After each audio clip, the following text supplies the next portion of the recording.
আদিবাসী জনগোষ্ঠীৰ লোকসকলে ৰবীন গোৱালাক চিনি পায় তেনে কথা নহয়। পৰিৱৰ্তনৰ শ্লোগান দি পেলাই তেওঁলোকে চৰকাৰত আহিছিলে। এইবাৰ তেওঁলোকৰ শ্লোগান আছে শান্তিৰ শ্লোগান। এই ক্ষেত্ৰত আপুনি কি ক'ব? ঢৌ সৃষ্টি কৰি কিনে পৰিৱৰ্তন আনিম বুলি কিনে চৰকাৰত বহিল, গাড়ী দখল কৰিল বা বিটিআৰ দখল কৰিলে।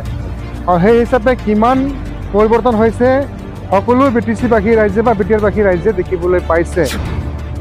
অশান্তি এটা সময়ত কোনে কৰিছিলে, কোনে কৰা নাছিলে, আৰু কোনে অশান্তি কৰি আজি শান্তিভাৱে চৰকাৰ চলাই আছে, আজি সকলো BTC-বাসী ৰাইজে গম পাইছে। আজি হাগ্ৰামা মহিলা ডাঙৰীয়া চৰকাৰ যেতিয়া চলি আছিলে তেতিয়া অশান্তি কোনে কৰিছিলে, কোনে আন্দোলন কৰিছিলে, কোনে গুলিয়াই মাৰিছিলে ৰাইজক, সেইখিনি কথা আমি BTC-বাসী ৰাইজে গোটেইখিনি বুজি পোৱা হৈছিল। কাম কৰিম বুলি প্ৰতিশ্ৰুতি দিছিলে, আজি এটা প্ৰতিশ্ৰুতি সম্পূৰ্ণ হৈছে জানো? হয়, সকলোকে স্বাগতম জনাইছোঁ নিউজ 24 আপডেটৰ বিশেষ অনুষ্ঠান অন দ্য স্পটৰ মাজলৈ। মই আজি বৰ্তমান আছোঁ নুনাই চেৰফাং সমষ্টিত। মোৰ সৈতে আছে ৰবীন গোৱালা ডাঙৰীয়া। আপোনাক স্বাগতম জনাইছোঁ দাদা আজিৰ বিশেষ অনুষ্ঠানটোলৈ। ধন্যবাদ। কি আশা কৰিছে এইবাৰ BTC নিৰ্বাচনত আপুনি? যিহেতু কি BPF দলত যোগদান কৰিছোঁ, আৰু BTC নিৰ্বাচনত আমি এইবাৰ BPF দলে জয়যুক্ত হ'ম আৰু আমি চৰকাৰ গঠন কৰিম, সেইটো আশা লৈয়ে আজি আমি লাগি আছোঁ সকলোৱে। যিহেতু আপুনি প্ৰায় বহু বছৰ ছাত্ৰ সংগঠন কৰিলে, ছাত্ৰ সংগঠন এৰি ৰাজনীতিলৈ আপুনি কিয় আহিলে? এক দিন মই ছাত্ৰ সংগঠন থাকিলোঁ, আৰু সেই মৰ্মে ছাত্ৰ সংগঠন জীৱনত যিখিনি কৰিবলৈ কাম আছিলে জাতি সমাজৰ হকে, অঞ্চলৰ হকে, সেইখিনি কাম মোৰ বোধেৰে মই সম্পূৰ্ণ কৰিব পৰা নাই। আৰু যাৰ কাৰণে তেনেকুৱা বহুখিনি তেনেকুৱা কাম আছে যিবিলাক কাম হয়তো আমি ছাত্ৰ সংগঠন জীৱনত মই কৰিবলৈ পৰা নাই। আৰু সেইখিনি কামকে অকণমান বেলেগ ধৰণে কৰিম বুলি এক ৰাজনৈতিক ক্ষমতা লৈ ৰাজনৈতিক ক্ষমতাৰ জৰিয়তে কৰিব পাৰিম বুলিয়ে আজি ৰাজনীতিক ক্ষেত্ৰত মই ভৰি দিছোঁ আৰু এই BPF দলত যোগদান কৰিছোঁ। যিহেতু আপুনি ছাত্ৰ সংগঠন আছিলে, ছাত্ৰ সংগঠন এৰি আপুনি ৰাজনীতিত যোগদান কৰিলে, আপুনি ৰাজনীতিত যোগদান কৰাৰ পিছত আপোনাৰ জনগোষ্ঠীয় লোকসকলে কিদৰে সফল হ'ব বুলি ভাবে আপুনি? জনগোষ্ঠীয় যিখিনি মূল সমস্যাবিলাক আছে, এই মূল সমস্যাবিলাক হৈছে এক ৰাজনৈতিকভাৱে সমাধান হোৱা সমস্যা। আৰু এই সমস্যাবিলাক যদি সমাধান কৰিবলৈ হ'লে নিশ্চয় ৰাজনৈতিকভাৱে আগবাঢ়ি আহিব লাগিব, আৰু ৰাজনৈতিক ক্ষেত্ৰৰ পৰাই মাত মাতি কাম কৰাৰ কাৰণে চেষ্টা কৰিব লাগিব।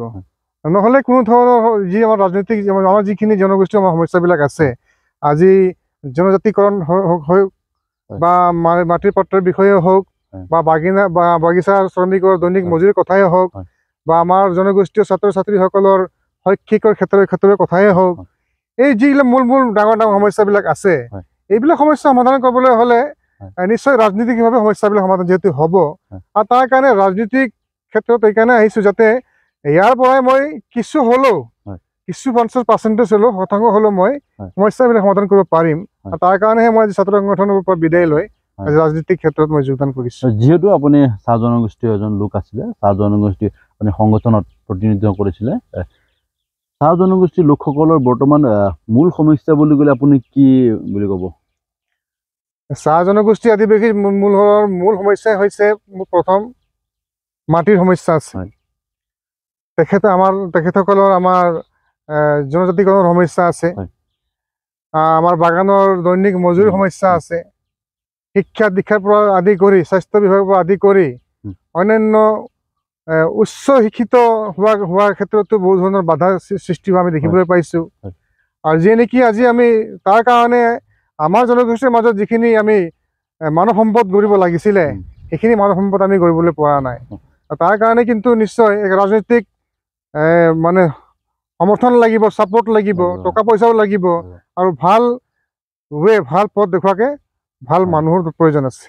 যিহেতু আপুনি BPF দলৰ টিকট প্ৰত্যাশী, আপুনি নিৰ্বাচনৰ মূল ইছ্যু আপোনাৰ কি হ'ব যদি আপুনি টিকট লাভ কৰে? হয়, পোনপ্ৰথমে এইটোৱে কৈছোঁ, যদি দলে মোক টিকেট প্ৰদান কৰে আৰু মই টিকেট পোৱাৰ পিছত মই জিকি যাওঁ, ৰাইজে যদি মোক জিকাই লৈ যায়,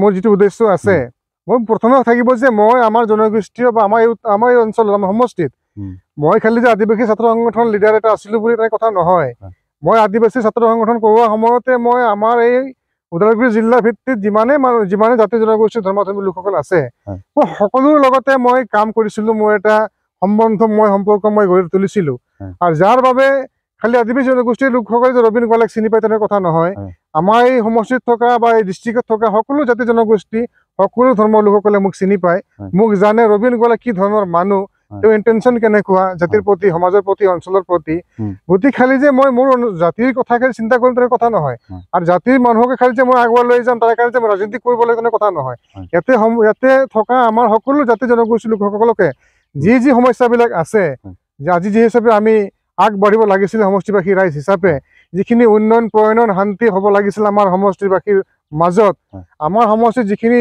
শিক্ষা লৈ আমাৰ সমাজৰ পৰা ছাত্ৰ ছাত্ৰী ওলাই গৈ এজন ভাল ব্যক্তি মানৱ সম্পদ সৃষ্টি হ'ব লগা আছিলে সেইবিলাক হোৱা মই দেখিবলৈ নাপালোঁ আৰু যাৰ কাৰণে মূল সমস্যা থাকিব মোৰ প্ৰথমে মই আমাৰ এই সমষ্টিৰ যিখিনি শিক্ষিত নিবনুৱা ছাত্ৰ ছাত্ৰীসকল আছে নিবনুৱা আমাৰ যিখিনি যুৱ যুৱতীসকল আছে এই তেখেতসকলক সংস্থাপনৰ কাৰণে মই প্ৰথমে কাম কৰিম যে নেকি সমাজত তেওঁলোকে এক ভৱিষ্যত আৰু সেই ভৱিষ্যতটো যদি ঠিক কৰিবলৈ হ'লে আমি এই নিবনুৱা ছাত্ৰ ছাত্ৰীসকলক বা নিবনুৱা আমাৰ ল'ৰা ছোৱালীসকলক আমি সংস্থাপন দিয়াৰ কাৰণে প্ৰথমে দায়িত্ব হাতত ল'ব লাগিব ৰাস্তা ঘাট পদূলি আছে সেইটো হ'ব হৈ থাকিব কিন্তু মানৱ সম্পদ প্ৰথমে কৰিব লাগিব বুলি মই ভাবিছোঁ সেইকাৰণে মই আগবাঢ়ি যিহেতু বৰ্তমান সঞ্জিত তান্তি ডাঙৰীয়াই চৰকাৰ চলাই আছে বা শাসনত আছে তেওঁ উন্নয়ন কৰিব পৰা নাই নেকি তেওঁ ব্যৰ্থ হৈছে নেকি ক'ৰবাত উন্নয়নৰ ক্ষেত্ৰত কি ক'ব এই ক্ষেত্ৰত আপুনি নিশ্চয়কৈ ব্যৰ্থ হোৱা বুলি আমি দেখিবলৈ পাইছোঁ ৰাইজেও সমষ্টিবাসী ৰাইজেও দেখিবলৈ পাইছে সঞ্জিত তান্তি ডাঙৰীয়াক সমষ্টিবাসী ৰাইজে যি আশা কৰি ভোট প্ৰদান কৰি জিকাই লৈ ৰাজগাদীত বহালে সমষ্টিত বহালে তেওঁ আজি ৰাইজৰ আশীৰ্বাদত তেওঁ আজি EM কিন্তু তেওঁ যিটো উদ্দেশ্য লৈ কিনে সমষ্টিত নামিছিলে ইলেকশ্যন খেলিছিলে ৰাইজে তেওঁক ভোট দি জয়যুক্ত কৰিলে আৰু সেই হিচাপে তেওঁ বৰ্তমান সময়ত যিখিনি কাম কৰিব লগা আছিলে সমষ্টিবাসী ৰাইজৰ কাৰণে আমাৰ দুখীয়া ৰাইজৰ কাৰণে তেওঁ যিখিনি উন্নয়ন কৰিব লাগিছিলে সমষ্টিৰ মাজত আজি সেইখিনি উন্নয়ন প্ৰণয়ন তেনেকুৱা ধৰণৰ উন্নতি প্ৰগতি আমি সমষ্টিবাসী ৰাইজে বা আমাৰ ৰাইজে দেখিবলৈ পোৱা নাই গতিকে তেওঁ এজন মিছলীয়া এজন ৰাজনীতিক ব্যক্তি বুলি মানুহে চিনি পোৱা হ'ল তেওঁ এটা সময়ত এক্টিং কৰিছিলে নাটক কৰি আছিলে আৰু তেওঁ আচল চৰিত্ৰ ৰাজনীতি চৰিত্ৰ আজি আমি বুলিয়ে নহয় গোটেই ৰাইজে দেখিবলৈ পাইছে তেওঁ মোৰ ব্যক্তিগত কোনো শত্ৰু নহয় কোনো মিত্ৰও নহয় কিন্তু ৰাজনীতিকভাৱে আমিও ভাল মানুহ ভাল এজন ব্যক্তি বুলি আমি ভাবিছিলোঁ আৰু তেওঁৰ দ্বাৰা হয়তো বিগত 15টা বছৰ যিহেতুকে নুনিয়া চেৰপাং সমষ্টি কোনো ধৰণৰ উন্নয়ন মুখ দেখিবলৈ পোৱা নাছিলে 5টা বছৰ BPF দলে এটা ৰাজত্ব কৰিছিলে কিন্তু সেই 5টা বছৰ যিখিনি কম বেছি পৰিমাণে কাম কাজ হৈছিলে ৰাস্তা ঘাট পদূলি কাম হৈছিলে আৰু আজি তাৰ 5টা বছৰ উকলি গ'ল এতিয়া BJPয়ে আজি দখল কৰিছে সঞ্জিত তান্তি ডাঙৰীয়া EM হৈছে আৰু তেওঁৰ দ্বাৰা আজি সমষ্টিবাসী ৰাইজে যিটো অন্যৰ কথা চিন্তা কৰিছিলে আজি শিক্ষা ক্ষেত্ৰৰ কথা চিন্তা কৰিছিলে আৰু স্বাস্থ্য খণ্ডৰ কথা চিন্তা কৰিছিলে আজি দুখীয়া ৰাইজৰ কথা চিন্তা কৰিছিলে আৰু তেওঁ যিবিলাক প্ৰতিশ্ৰুতি দি গৈছিলে ব্যক্তিগত হিচাপে এজন প্ৰতিনিধি হিচাপে আৰু তেওঁ সেই গোটেইখিনি ক্ষেত্ৰতে মই ক'ব বিচাৰিছোঁ তেওঁ ব্যৰ্থ হৈছে বুলি ক'ব লাগিব মই কোৱা কথা নহয় এইটো ৰাইজে কৈ আছে আপোনালোকে ৰাইজৰ যদি মাজত সোমাই যায় ৰাইজে আপোনালোকক তেওঁৰ কৰ্মৰ যিটো গুণগান যিটো গৰিমা তেওঁলোকে আপোনালোকক নিশ্চয় দেখুৱাই দিব পাৰিব তেখেতৰ কথা ক'লে যে তেখেতে উন্নয়নত ব্যৰ্থ হৈছে যদি BPF-এ টিকট পায় তেতিয়াহ'লে তেখেতৰ লগত বা BJPৰ লগত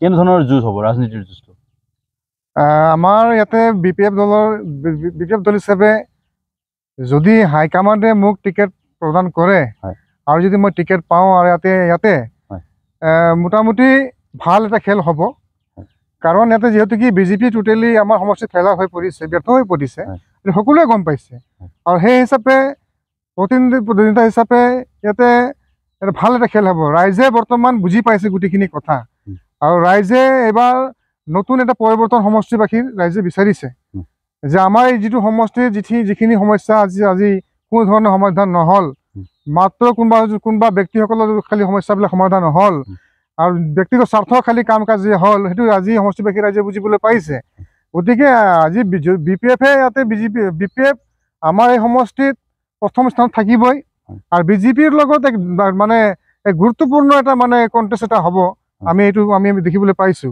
যিহেতু আপুনি ক'লে যে এই BJPয়ে ইয়াতে চৰকাৰ চলাই আছে নুনিয়া চেৰপাঙত BJPৰ যি চৰকাৰ তাতে কেইজনৰ ব্যক্তিৰহে উন্নয়ন হোৱা বুলি ক'ব বিচাৰে নেকি আপুনি সেইটোতো সঁচা কথাই হয়। ৰাইজৰ উন্নয়ন ৰাইজৰ উন্নয়ন একো হোৱা নাই, ৰাইজৰ একো হোৱা নাই। আজি ইলেকশ্যন আহিছে, কাৰোবাৰ ঘৰে ঘৰে গৈছে, কাৰোবাৰ টকা বিলাইছে, কাৰোবাক কিবা দিছে, কাৰোবাক কিবা দিছে, সেইটো ৰাইজৰ সমস্যা, সেইটো ৰাইজৰ সমাধান নহয়, সেইটো উন্নয়ন বুলি ক'ব নোৱাৰি। সেইটোতো আকৌ ইলেকশ্যন খেলাৰ স্বাৰ্থতে প্ৰলোভন দি আছে, ৰাইজক প্ৰলোভন দিহে কাম কৰি আছে। তাতে কোনো ধৰণৰ যে ভাল কাম কৰা বুলি কোনো ক'ব নোৱাৰে। কোনোবা ব্যক্তি টকা দিলে যে মানুহজন মানে প্ৰতিনিধিজন খুব ভাল, সেইটো কেতিয়াও ক'ব নোৱাৰি।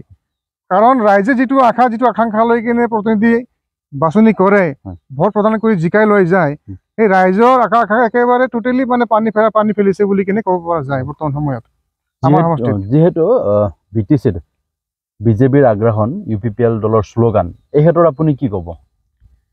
BTCত বিজেপিৰ আগ্ৰাসন যদিও কৈছে, BTC হৈছে এক সুকীয়া এটা কাউন্সিল, এটা আঞ্চলিকতাবাদ, এটা মানে এটা জেগা, আৰু য'ত নেকি ৰাষ্ট্ৰীয় দলে ইয়াতে যিমানে দবদবাই নাথাকক কিয়, এই BTCবাসী ৰাইজে ৰাষ্ট্ৰীয় দলৰ মান মৰ্যাদা ক'ত দিব লাগে, ক'ত সন্মান যাচিব লাগে, BTCবাসী ৰাইজে বুজি পোৱা হৈছে বৰ্তমান সময়ত।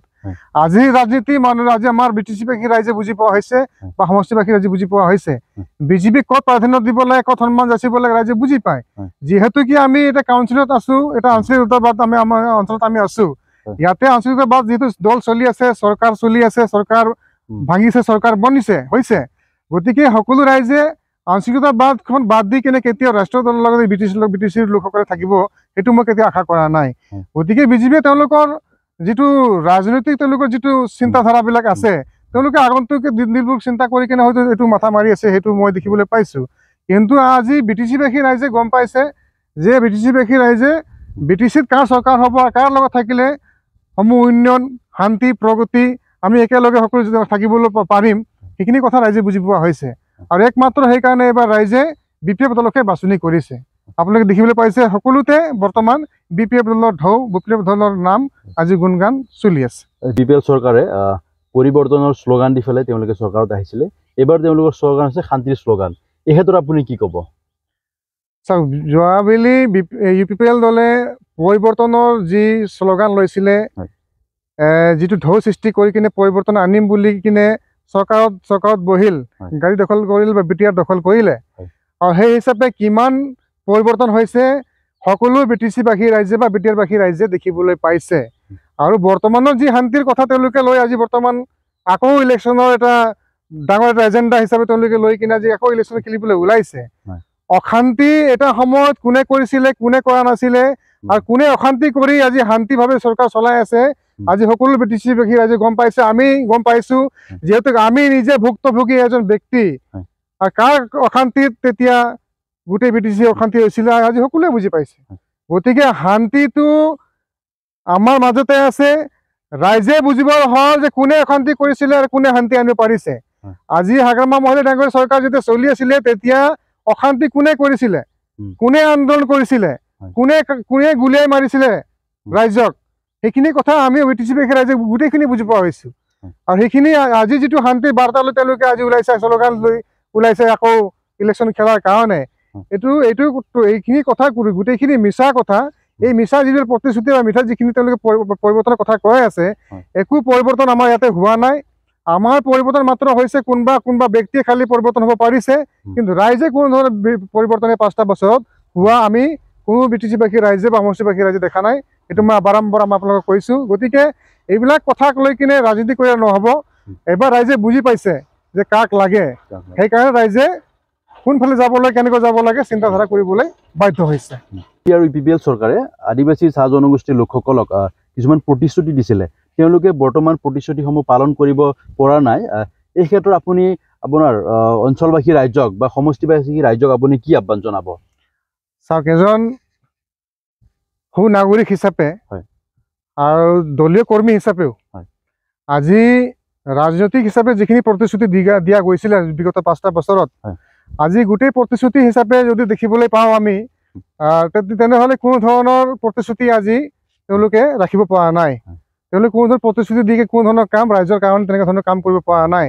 গতিকে ৰাইজে বৰ্তমান BJP আৰু UPPL যি ডাবল ইঞ্জিন চৰকাৰে যিটো প্ৰতিশ্ৰুতি দি কিনে চৰকাৰ গঠন কৰিছিলে, আমাৰ এই অৰঙাজুলি খেলপথাৰতে যোৱাবেলি আজি বৰ্তমানৰ মুখ্যমন্ত্ৰী ডাঙৰীয়াই এই অপেন ষ্টেজতে কৈছিলে যে আমাক বিজেপিক জিকাই দি চৰকাৰ গঠন কৰি দিয়ক, আমি 15 দিনৰ ভিতৰতে আমি ম্যাদী পাট্টা দিম, আমি এসটি আদিবাসীসকল আমি এসটি দিম, কোচ আদিবাসীক আমি এসটি দিম, বাগানৰ হাজিৰা আমি বৃদ্ধি কৰাম, আমি ছাত্ৰ ছাত্ৰীসকল আমি ভাল ভাল কাম কৰিম বুলি প্ৰতিশ্ৰুতি দিছিলে। আজি এটা প্ৰতিশ্ৰুতি সম্পূৰ্ণ হৈছে জানো? বিজেপি চৰকাৰে আদিবাসী চাহ জনগোষ্ঠীৰ লোকক ভোট বেংক হিচাপে ব্যৱহাৰ কৰা বুলি আপুনি ভাবে নেকি? বিগত বহু বছৰ কালতো কংগ্ৰেছে সেই ধৰণে ব্যৱহাৰ কৰিছিলে আৰু বৰ্তমান সময়তো আমি তেনেকৈ দেখিবলৈ পাইছো। আজিলৈকে আমাৰ যিখিনি মূল দাবী আছিল আদিবাসী চাহ জনগোষ্ঠীসকলৰ, জনজাতিকৰণে হওক, ম্যাদী পাট্টাৰ কথাই কৈ হওক, বাগানৰ দৈনিক মজুৰিৰ কথাই হওক, কোনটো ক্ষেত্ৰত আজি তেওঁলোকে আমাক সন্মান যাচিছে, কোনটো ক্ষেত্ৰত তেওঁলোকে আজি আদিবাসী চাহ জনগোষ্ঠীৰ লোকসকলক মানে মৰ্যাদা প্ৰদান কৰিছে, কোনটো দাবী আজিলৈকে তেওঁলোকে সম্পূৰ্ণ কৰিছে? এটা সময়ত মই যেতিয়া ছাত্ৰ সংগঠনত আছিলো, আমি বিজেপিৰ অপেন ষ্টেজতে আমি মিটিং মাতি কিনে আমাৰ জাতীয় স্বাৰ্থ যাতে সম্পূৰ্ণ হওক তাৰ কাৰণে আমি বিজেপি দলৰ লগত অপেন ষ্টেজত বহি কিনে আমি মিটিং মাৰি ৰাজ্যত বিজেপিৰ ক্ষেত্ৰতে ভোট দিয়াবলৈ আমি কাম কৰিছিলো। কিন্তু আজি 10টা বছৰ সম্পূৰ্ণ হৈ গ'ল, চেন্ট্ৰেলত বিজেপি চৰকাৰ আছে, বৰ্তমান ষ্টেটত বিজেপি চৰকাৰ আছে আৰু বিটিচিটো আজি ডাবল ইঞ্জিন চৰকাৰ চলি আছে। কিন্তু আজিলৈকে কোনো ধৰণৰ প্ৰতিশ্ৰুতি আদিবাসী চাহ জনগোষ্ঠীসকলক যিটো দিছিলে সম্পূৰ্ণ নহল। লগতে এই বিটিচি আমাৰ নুনেচাপা সমষ্টিত কোচ ৰাজবংশী জনগোষ্ঠীয়ে নহওক কিয়, মাইনৰিটিয়ে নহওক কিয়, হিন্দীভাষী নহওক কিয়, বঙালীয়ে নহওক কিয়, আজি সকলো জাতীয় জনগোষ্ঠীৰ নিজা নিজা কিছু সমস্যাবিলাক আছে। আজি বঙালী জনগোষ্ঠীসকলৰ দ্বিভাষাৰ সমস্যা আছে, তেওঁলোকৰ মাটি বাৰীৰ সমস্যা আছে, মাইনৰিটিসকলৰ তেওঁলোকৰ নিৰাপত্তাৰ সমস্যা আছে, মাটি বাৰীৰ সমস্যা আছে, আজি হিন্দীভাষীসকলৰ তেওঁলোকৰ নিজৰ জাতীয় পৰিচয়ৰ সমস্যা আছে, ভাষাৰ সমস্যা আছে, তেওঁলোকৰ মাটি বাৰীৰ সমস্যা আছে। তেওঁলোকে ঠিক তেনেধৰণে গোৰ্খাসকলৰ তেওঁলোকৰো মাটি বাৰীৰ সমস্যা আছে, তেওঁলোকৰ নিজৰ জাতীয় ভাষা সাহিত্যৰ তেওঁলোকৰ সমস্যাবিলাক আছে। আজি সেই সমস্যাবিলাক কিন্তু মাত্ৰ সমস্যা হৈ থাকি গৈছে। তেওঁলোকে খালি মাত্ৰ প্ৰতিশ্ৰুতি দিছিলে আৰু প্ৰতিশ্ৰুতি দি প্ৰলোভন দি খালি ভোট লৈ কিনে চৰকাৰ গঠন কৰি কিনে তেওঁলোকে আজি নিজৰ চৰিত্ৰ তেওঁলোকে দেখুৱাই আছে। গতিকে মই ক'ব বিচাৰিছো, যিহেতু কি আমাৰ বিপিএফ দলৰ সভাপতি সন্মানীয় হাগ্ৰামাৰ ডাঙৰীয়াই যি প্ৰতিশ্ৰুতি দিছে সেই প্ৰতিশ্ৰুতি হিচাপে তেওঁ কাম কৰিছে। বিগত 17টা বছৰ যদি কয় যে বিগত 17 বছৰ কি কৰিলে বুলি প্ৰশ্ন উঠে, বিগত 17টা বছৰ বিটিচিৰ যদি এই প্ৰতিশ্ৰুতি চাব যাওঁ, পিকচাৰ চাব যাওঁ, তেতিয়া পিকচাৰ কি আছিলে, এতিয়া পিকচাৰ কেনেকুৱা আছে আমি সকলোৱে বুজি পোৱা হৈছো। গতিকে যিটো প্ৰশ্ন আজিৰ চৰকাৰ বহাসকলে প্ৰশ্ন কৰি আছে, তেওঁলোকে নিজকে প্ৰশ্ন কৰক যে তেওঁলোকে যিটো প্ৰতিশ্ৰুতি যিটো পিকচাৰ দেখা পাইছিলে এটা সময়ত, আজিৰ সময়ত কি প্ৰতিশ্ৰুতি, আজিৰ সময়ত কি পিকচাৰ আছে বিটিচিত। গতিকে হাগ্ৰামাৰ মহীয় ডাঙৰীয়াই আজিলৈকে যিখিনি প্ৰতিশ্ৰুতি দিছে ৰাইজৰ হকে, তেওঁ সেই প্ৰতিশ্ৰুতি হিচাপে কামো কৰিছে। তেওঁ কেতিয়া মিছা কথা কৈ কিনে মানুহক প্ৰলোভন দি তেওঁ কেতিয়ালৈকে ৰাজগাদীত বহা নাই। আৰু এইবাৰো আমাৰ বিশেষকে 5টামান প্ৰতিশ্ৰুতি লৈ তেওঁলোকে হাগ্ৰামাৰ মহীয় ডাঙৰীয়াই ৰাইজৰ মাজত আহিছে আৰু ৰাইজেও যথেষ্ট সঁহাৰি যোগাইছে।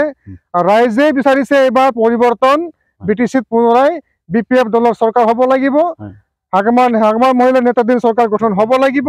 আৰু সেই হিচাপে নুনেচাপা সমষ্টিটো এইবাৰ নুনেচাপা সমষ্টিবাসী ৰাইজে বিপিএফ দলক বিচাৰিছে আৰু বিপিএফ দলে এজন ভাল প্ৰতিনিধি বিচাৰিছে, যাতে ইয়াৰ পৰাও জিকি গৈ চৰকাৰৰ লগত থাকি যিখিনি 5টা বছৰত আমি হ'বলগীয়া উন্নয়নমূলক কামৰ পৰা আমি বিমুখ হৈ থাকিলো, ৰাজ্যবাসী বিমুখ হৈ থাকিলে, পিছুৱাই গৈ থাকিলে, এইখিনি কাম কাজ যাতে আমি কৰি যাব পাৰো, তাৰ কাৰণে বৰ্তমান সমষ্টিবাসী ৰাইজে এইটো বিচাৰিছে, বিপিএফ দলক বিচাৰিছে। আৰু এই বিপিএফ দলৰ মানে এপ্লিকেণ্ট হিচাপে, টিকেট প্ৰত্যাশী হিচাপে ময়ো আছো।